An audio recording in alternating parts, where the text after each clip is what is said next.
Hello everyone, I'm Mike DeAngelo with That's Entertainment, and this is your video review of Enslaved, Odyssey to the West by Ninja Theory. The post-apocalyptic world has seen more life in recent years than most people are used to, yet almost always the result is impressive. With games like Fallout 3 and Darksiders shoving their way powerfully to the waiting gazes of their audiences, it practically seems like there is no extra room for another contender. Ninja Theory's Enslaved goes after the life following Earth's fall in another way. With humanity in shambles, the world itself becomes more beautiful once again, instead of dwindling down to miles of wasteland. The result is something different and exciting, where any number of things becomes possible. But is this sudden shift enough to give Enslaved the edge it needs?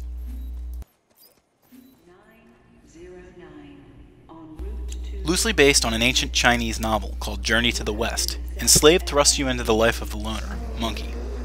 Despite the fairly comedic moniker, Monkey has led nothing but a harsh life. The world has been overrun by mechs that endanger the lives of whatever humans remain on the surface. To further compound problems, certain humans have become slavers and seek out the weakened tribes without mercy. Monkey finds himself captured by a group of slavers with a massive airship. He doesn't stay on board long enough to really experience their wrath in its entirety thanks to the work of a girl named Trip. She hacks her way through multiple parts of the airship, causing it to careen from the sky, endangering Monkey's life in doing so. After narrowly escaping death, Monkey wakes to find that Trip has adorned him with a slave crown that will deliver a lethal shock to him if anything should cause her heart to stop. With this in mind, the burly brute of a man has no choice but to bend to the whim of this petite and often helpless captor.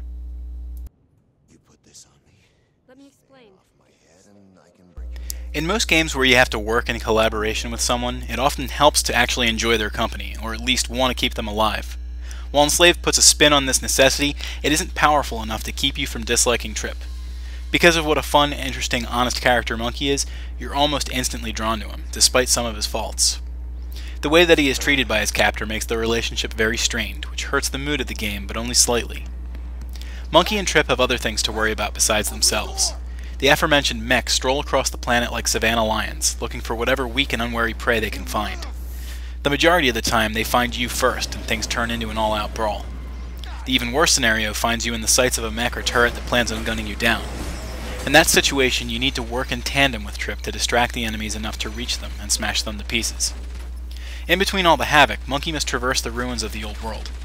Cityscapes have fallen into disarray and crumble as their foundations break. For the most part, this feels like parkour-type fare, but it is presented fairly well, with little hesitation needed, and with the way clearly pointed out to you. On top of that, the grips and ledges are sometimes dynamic and interactive to some extent. While most of Enslaved moves forward with a very strong showing, there are still some things to complain about. Most of them are minor, but I feel a little dissatisfied with the controls. While a lot of games suffer from movement that is too clunky, Enslaved sometimes feels like it's too slippery. You'll attempt to move off of a platform in one direction only to stand peering off another side. Other than that, though, there aren't too many huge complaints, barring the occasional slowdown.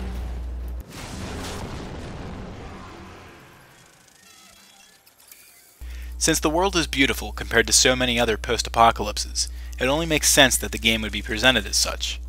Ninja Theory did a wonderful job capturing the essence of the planet, the feel of nature being reborn amidst the metal graveyards.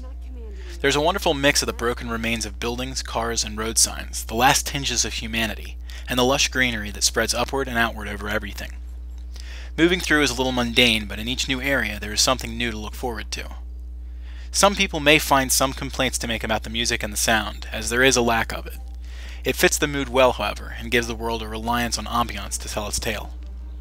The voice work, on the other hand, is incredible. The actors within the story are played remarkably well, and armed with such intelligent writing, you'll almost instantly become drawn to their plight. You need to do it immediately. One of my biggest regrets in buying this game is the lack of the amount of time that I'll be able to put into it. Enslaved is only about a 10-hour game. What is there is amazing, but you'll be left with very little reason to go back into it once you're through. Sure, you can collect the orbs that are scattered throughout the landscape or try to earn whatever achievements or trophies you can, but beyond that, nothing much remains. As a new IP, Ninja Theory was taking several big chances on this release. Without a built-in audience, there was any number of things that could have gone wrong. They supported it with a lengthy marketing campaign that gave brief glimpses, but only playing it will really put into perspective what a good game this is. At the very least, you should consider renting it, as despite the length and a few other minor complaints, this is a very good game. That's Entertainment awards Enslaved, Odyssey to the West, a score of 8.5 out of 10.